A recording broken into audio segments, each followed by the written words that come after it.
Here is a question that every single person who has ever lived has eventually found the answer to. What actually happens to your body when you die? And I don't mean philosophically.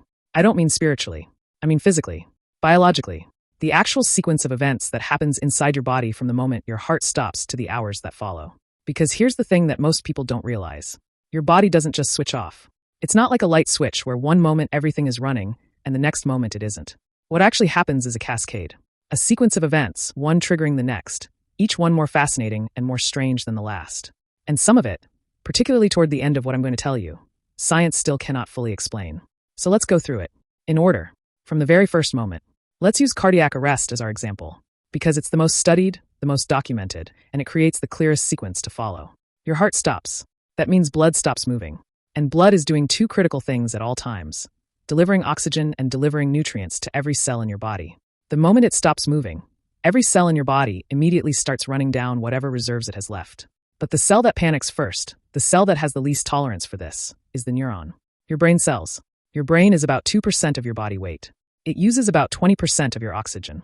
It is extraordinarily expensive to run, and it keeps almost no reserves.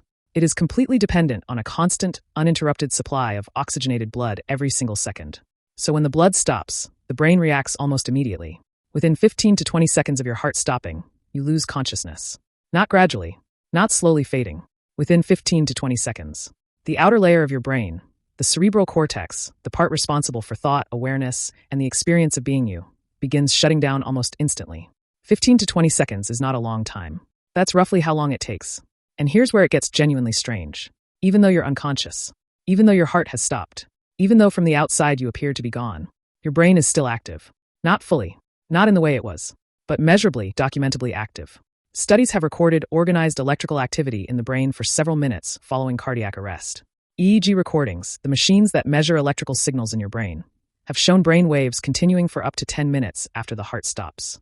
And in 2023, a study published in one of the most respected scientific journals in the world recorded something even stranger. At the actual moment of death, right as patients were dying, there was a brief surge of a specific type of brain activity called gamma waves. Gamma waves are associated with things like memory retrieval, information processing, and conscious awareness, which raises a question that scientists are genuinely, seriously still arguing about. If your brain produces a surge of activity associated with consciousness right at the moment of death, what is being experienced during that surge? We'll come back to that.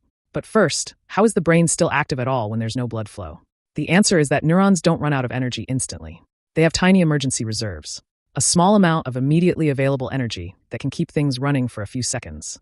They can also temporarily switch to backup energy pathways that don't require oxygen, essentially running on fumes. But these backups are extremely limited. Within minutes, without oxygenated blood, the whole system collapses. The brain can't maintain the electrical gradients that allow neurons to fire. The signals break down. And if blood flow isn't restored quickly, the damage becomes permanent.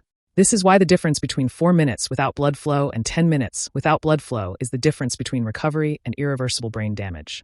While the brain is going through this, the rest of the body is also shutting down, just much more slowly. Because most cells are nowhere near as demanding as neurons. Skin cells can survive for several hours after death. Some white blood cells and muscle cells can remain metabolically active, actually detectable, actually doing things, for up to 96 hours after death. For days. Cells in your body still functioning 4 days after you've died. But eventually they all hit the same wall. Without the energy production that keeps cells alive, a process called autolysis kicks in. The cell essentially starts digesting itself from the inside. Destructive enzymes that are normally kept safely contained get released. The internal structure of the cell breaks down. Every cell in your body eventually does this. It just happens at different speeds depending on what type of cell it is and where it is in the body. Okay, so let's say someone has been officially declared dead. Heart stopped. No breathing. No brain activity. What happens to the body in the hours that follow? The first thing is the body starts cooling down. Your normal body temperature is 37 degrees Celsius.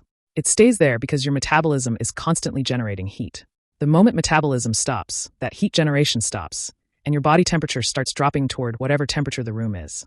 The general estimate is roughly 1 degree Fahrenheit per hour, though that varies enormously depending on body size, clothing, air movement, and the surrounding temperature. This is actually one of the things forensic scientists use to estimate time of death. Not perfectly. There are too many variables for it to be precise, but as a general guide it gives investigators a window to work with. The second thing that happens is something called livor mortis. Your heart isn't pumping anymore, which means blood isn't being pushed around, which means gravity takes over, and blood starts settling, pooling into the lowest parts of the body, wherever is closest to the ground. If you're lying on your back, blood settles in the back of the legs, the buttocks, the back. And within about 20 minutes to a few hours, that settling becomes visible on the skin. A purple to reddish discoloration that spreads across whatever surface was facing down. By about 8 to 12 hours, this discoloration becomes fixed, meaning it won't move if the body is repositioned. And this matters forensically because if a body is found with the discoloration on one side but was clearly positioned differently, that tells investigators the body was moved after death. Then comes the one most people have heard of, rigor mortis, the stiffening of the body. And the reason it happens is actually fascinating when you understand the biology. Your muscles require energy, ATP specifically, not just to contract but to relax. When a muscle fiber contracts, two proteins called actin and myosin lock together. To release that lock and relax the muscle, you need ATP. After death, ATP production stops. But it doesn't disappear instantly. There's a little left over. So in the first few hours after death, muscles are actually relaxed. There's still just enough residual ATP to keep the actin and myosin from locking permanently. But as that last reserve gets used up, the lock becomes permanent. The actin and myosin bind together and can't release. And the muscles go rigid. This starts in the smaller muscles first. The face, the hands, the neck. Within about 2 to 6 hours after death. Then it spreads to the larger muscles of the body over the following hours until the whole body reaches maximum rigidity at around 12 to 24 hours. And then, and this part surprises most people, rigor mortis reverses. Because by around 24 to 48 hours, the proteins themselves start breaking down. The actin and myosin that were locked together begin to decompose. The bonds dissolve. And the muscles relax again, not because they're alive, but because the very structure holding them rigid no longer exists. The corneas of the eyes cloud over within a couple of hours. The cells that normally pump fluid through the cornea to keep it clear stop working. Fluid builds up. The cornea becomes opaque. If the eyes are open, this happens even faster from evaporation alone.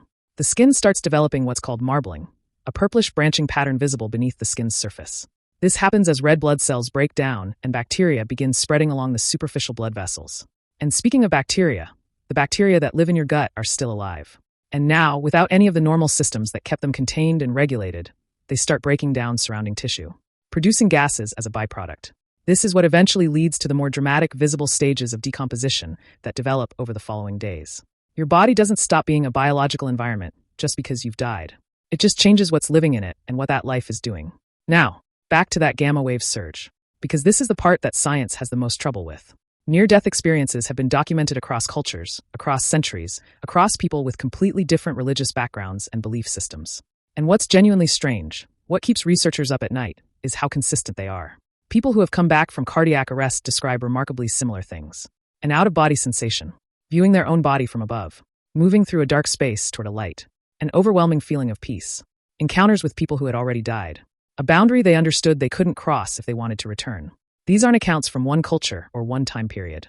They come from everywhere, from people who had no shared framework, no shared expectation of what death would look like. Dr. Samparnia's AWARE study found that around 40% of cardiac arrest survivors who were successfully resuscitated reported some form of recalled experience during the period when their heart was stopped.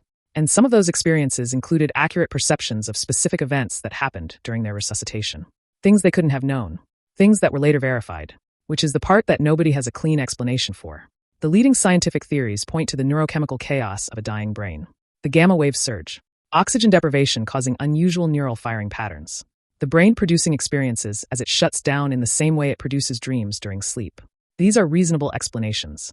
They might be correct, but they don't fully account for the verified perceptions, the consistent cross-cultural themes, the experiences that happen during periods when brain activity appears to be absent rather than chaotically present. Science knows what the brain does during dying. It doesn't fully know what the person is experiencing while that's happening. And it especially doesn't know what, if anything, continues beyond the point where measurable brain activity ends. So here's the full picture. Within 20 seconds of your heart stopping, you lose consciousness. Your brain continues showing measurable activity for minutes, sometimes with a surge right at the moment of death that we don't fully understand. Your cells begin shutting down at different rates, some lasting hours, some lasting days. Your body temperature drops. Your blood settles by gravity. Your muscles lock rigid and then slowly release. Your bacteria get to work. The biological sequence is well documented. Fascinating, strange, and considerably more gradual than most people imagine.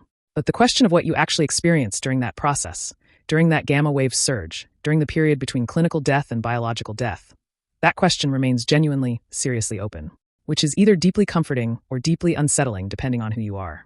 Probably a bit of both. And every single one of us is eventually going to find out the answer firsthand.